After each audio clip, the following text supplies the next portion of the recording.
अगर आप एक वेब डेवलपर हैं तो क्या आप लोगों को ग्राफिक डिजाइन सीखनी चाहिए कि नहीं सीखनी चाहिए, ये आप लोगों को बताऊंगा। ठीक है, सबसे पहले बेसिक्स पर आते हैं। क्या आप लोगों को वेब डेवलपमेंट करते वक्त डिजाइन की जरूरत पड़ेगी? क्या आप लोगों को डिजाइन सेंस होना जरूरी है? द आंसर इज एब्सोल्युटली है, क्योंकि वेबसाइट की जो सबसे पहली चीज होती है, जो सबसे पहले लोग नोटिस करते हैं, वो देखते हैं कि वो यूजर को कितनी अपीलिंग लग रही है। तो अगर वो यूजर को अपीलिंग नहीं लग रही है तो definitely that will be a problem. आपकी वेबसाइट सबसे खूबसूरत दिखनी चाहिए, फंक्शनैलिटी बाद में आएगी और एक्सपीरियंस भी बाद में ही आएगा, क्योंकि first impression is a last impression. किसी को भी आप वेबसाइट दिखाएंगे वो क्लिक वगैरह नहीं करेगा, सबसे पहले उसके सामने जो प्रेजेंट होगी वो आपकी वेबसाइट की शक्ल होगी। अब बहुत सारे लोग कहते हैं कि मैं तो एक कोडर हूँ, मैं तो एक प्रोग्रामर हूँ, मैं क्यों ग्राफिक डिजाइनिंग सीखूं, मैं क्यों एडोबी इलस्ट्रेटर सीखूं, फोटोशॉप सीखूं, प्रीमियम प्रो सीखूं, आफ्टर इफेक्ट्स सीखूं, माया सीखूं, ब्लेंडर सीखूं, क्यों भाई क्यों सीखूं? लेकिन मैं आप लोगों को बताता हूँ, कभी कभी क्या होता है, आप अगर बेसिक्स लेवल पर इन चीजों को रखते हैं, इन स्किल्स को रखते हैं, तो होगा क्या आपके साथ कि अगर आप अपनी वेबसाइट पर लेट अस से फॉर सम रीजन आप बैकग्राउंड में एक इमेज नहीं दे पा रहे हैं और एक अर्जेंट रिक्वायरमेंट है कि बैकग्राउंड पे लगाना है एक इमेज और अंदर लगाना है टेक्स्ट, तो बैकग्राउंड में इमेज अंदर टेक्स्ट आप लोग CSS के थ्रू कर सकते हैं, ये तो दुनिया जानती है। लेकिन कभी कभी आप इस चीज को नहीं कर पा रहे, आप किसी चीज को सेंटर में नहीं ला पा रहे किसी इमेज की,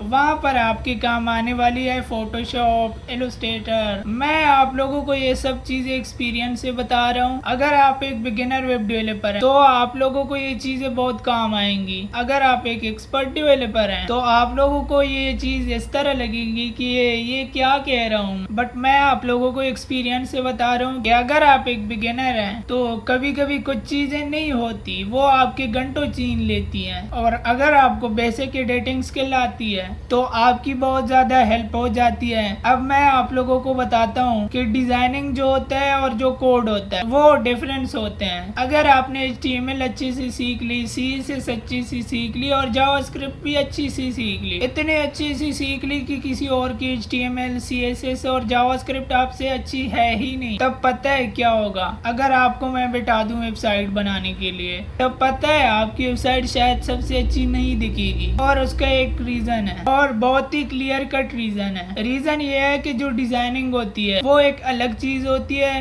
वो एक अलग स्किल सेट है, और जो कोडिंग है वो अलग स्किल सेट है। आपने कोडिंग मास्टर कर ली लेकिन आपने डिजाइनिंग मास्टर नहीं की। कौन सा कलर किस पे अच्छा लगेगा, कितना बड़ा फॉन्ट होना चाहिए, किस फॉन्ट को इस्तेमाल करना चाहिए, किस चीज के नीचे क्या आएगा, ये सब डिजाइनर का काम होता है। तो मैं सारे बिगिनर्स वेब डेवलपर को एक ही एडवाइस देता हूँ कि यार कोई डिजाइन उठा लो, उससे इंस्पिरेशन ले लो। देखो, कॉपी मारना और इंस्पिरेशन में डिफरेंस होता है। आप लोग एज इट इज अगर कॉपी मार दोगे किसी चीज की तो वो कॉपी ही होती है, लेकिन अगर आपने देखा कि लोग किस तरह की डिजाइन ट्रेंड का इस्तेमाल कर रहे हैं, क्या चीज चल रही है, क्या चीज आपको देखकर लग रही है कि आपके मुंह से आवाज निकल रही है कि वाओ, तो वो चीज आपने अपने डिजाइन में इम्प्लीमेंट करनी है। कुल मिलाकर यही बात है। ठीक है, तो यही बात मैं आप लोगों को बताना चाहूंगा। तो अगर आप कोडिंग सीख गए और फिर आप एक वेबसाइट बनाने बैठे हो लेकिन आपसे अच्छी वेबसाइट बनती नहीं, मेरे साथ यही होता था। मैंने कोडिंग सीख ली, ग्राफिक डिजाइनिंग वगैरह इतनी अच्छी आती नहीं थी, या फिर आती थी लेकिन मैं किसी डिजाइन को रेफर करता ही नहीं था, या फिर मैं दिमाग नहीं लगाना चाहता था उस डायरेक्शन में, और फिर मैं अपने आप से शिकायत करता था कि यार इतनी कोडिंग सीखने के बाद भी वेबसाइट अच्छी नहीं बन पा रही। मैं लोगों को दिखाता था, वो कहते थे यार इससे घटिया वेबसाइट हमने कभी नहीं देखी, तो वहाँ पर मिलता है डीमोटिवेशन। लेकिन अगर चीजों की समझ है आपको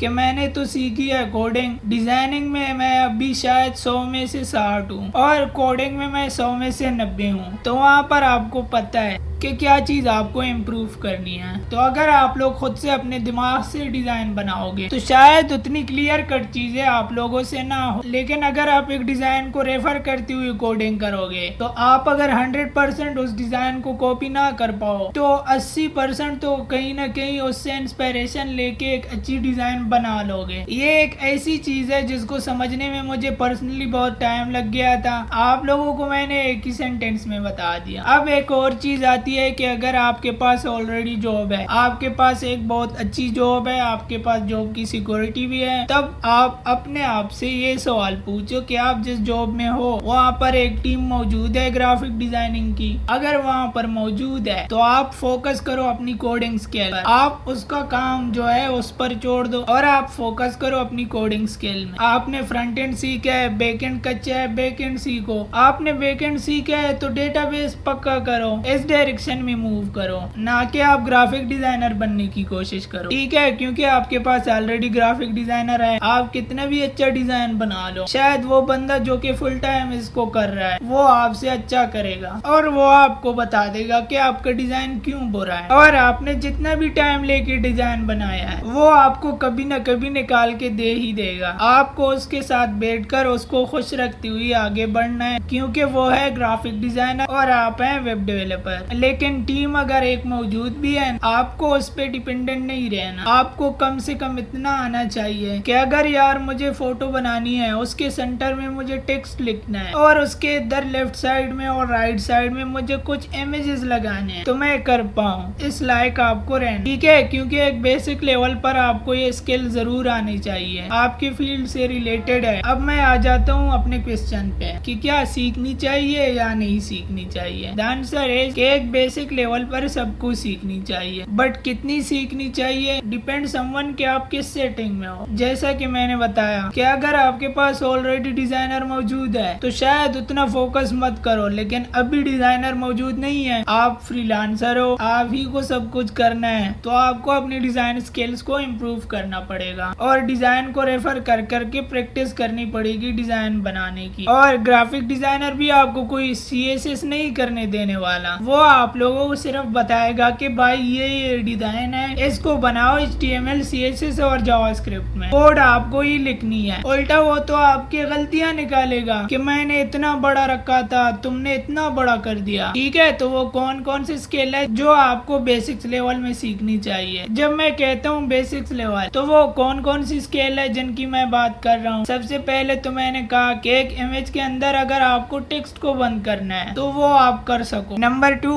ऑप्टिमाइजेशन ऑफ इमेज। कभी कभी इमेज 8-8, 10-10 MB की होती है, ये सारी इमेज वेबसाइट पर नहीं चलती, आपको अपने इमेज को कम करके कुछ केबीज में लाना पड़ेगा, ये आपको आना चाहिए, ठीक है? तो नंबर 2 हो गया optimisation of image. Number 3, creating a short clip. अगर आपको कम साइज की एक 4-5 सेकंड की एक क्लिप चाहिए जो कि शायद आप लोग अपने वेबसाइट में स्लाइडर की जगह यूज करोगे, वो आपको करना आना चाहिए कि एक छोटी सी क्लिप कैसे बनाते हैं, वो आपको करना आना चाहिए। उसके बाद है नंबर 4, रिमूवल ऑफ बैकग्राउंड। आपके पास एक इमेज है, आपको उसका बैकग्राउंड रिमूव करना है, क्योंकि आपको चाहिए एक ट्रांसपेरेंट इमेज। मान लो आपके बॉस ने आपको अपनी एक फोटो क्लिक करके दे दी, अब वो कहते हैं कि इसको चढ़ा दो वेबसाइट पे, और पीछे जो है उनके फेड वेड है और पौधे भी हैं, मतलब कुछ और भी अजीब तरह की चीजें हैं, ठीक है? तब आपको आना चाहिए कि एक बेसिक लेवल में बैकग्राउंड रिमूव आप कर दो। वैसे फोटोशॉप में आजकल एक रिमूव बैकग्राउंड का बटन आ रहा है, डायरेक्टली क्लिक करोगे पूरा बैकग्राउंड साफ हो जाता है। बट सिर्फ फोटोशॉप ये टूल नहीं है, आप अगर एक दूसरा टूल भी इस्तेमाल करना चाहो तो वो कर सकते हो। क्रॉप भी आपको कैसे करना है इमेज को, क्योंकि इमेज अगर टेढ़ा है आपने उसे क्रॉप करके ठीक करना है तो आप कर पाओ। अब बहुत सारे लोग कहते हैं कि मुझे तो ग्राफिक डिजाइनिंग से नफरत है, मुझे ये सब कुछ करना ही नहीं है, मैं तो कोडर बनने के लिए पैदा हुआ हूँ। तो उन लोगों को मैं बताना चाहता हूँ कि अगर आप ऐसा कहते हो, आप डिजाइन ले लेके आप ग्राफिक डिजाइनर बनना ही नहीं चाहते, मैं ये काम किसी भी कीमत पे नहीं करूंगा, तब आपको उस चीज को करना पड़ेगा कंपनसेट। क्योंकि आप कहते हो कि मैं ग्राफिक डिजाइनिंग नहीं करूंगा, तो आप जो काम कर रहे हो जो कि है वेब डेवलपमेंट, उसमें आप लोगों को अपने आप को अगर 100 में से 60 एवरेज है, लेटर से 100 में से 60 एवरेज है, तो आपको कहीं ना कहीं 100 में से 80 रहना पड़ेगा, ठीक है? तो आपको कंपनसेट करना पड़ेगा उस चीज को, नहीं तो इंडस्ट्री में आपकी डिमांड कम हो जाएगी। लोग आपसे कहेंगे कि आपका एटीट्यूड इतना है कि मैं ग्राफिक डिजाइनिंग नहीं करूंगा, या फिर आपको ग्राफिक डिजाइनिंग आती ही नहीं है, या आप फिर उसके बाद जो काम करते हैं उसमें भी एक्सपर्ट नहीं है। तो ये चीजें नहीं होनी चाहिए। तो जो इंसान जितना कम काम करता है उन कम कामों में उसको एक्सपर्ट होना पड़ता है, और उसमें लोगों को सबसे ज्यादा उम्मीदें होती हैं आपसे। तो आई होप कि आप लोगों को क्वेश्चन का आंसर मिल गया होगा। लेकिन इस वीडियो को मैं एंड करना चाहूंगा एक वार्निंग के साथ। बहुत सारे वेब डेवलपर ऐसे होते हैं जो कि वेब डेवलपमेंट सीखना स्टार्ट करते हैं, वेब डेवलपमेंट करने लग जाते हैं, कुछ वेबसाइट बना लेते हैं या फिर उन्हें लगता है कि उन्हें डिजाइनिंग करने की जरूरत है, फिर वो डिजाइनिंग में इतना डूब जाते हैं कि वो वेब डेवलपमेंट में वापस आती ही नहीं है। कहाँ वो सीखने आए थे वेब डेवलपमेंट, चले जाते हैं वो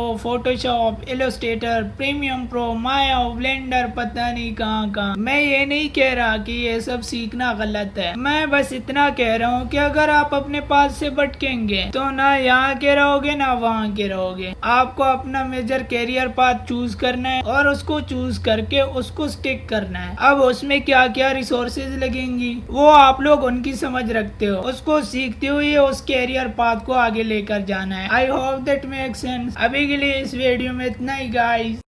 No warning, in a flash of light, don't need no warning. This feeling's right, vibrations show through my bones, sensations flow through your glow.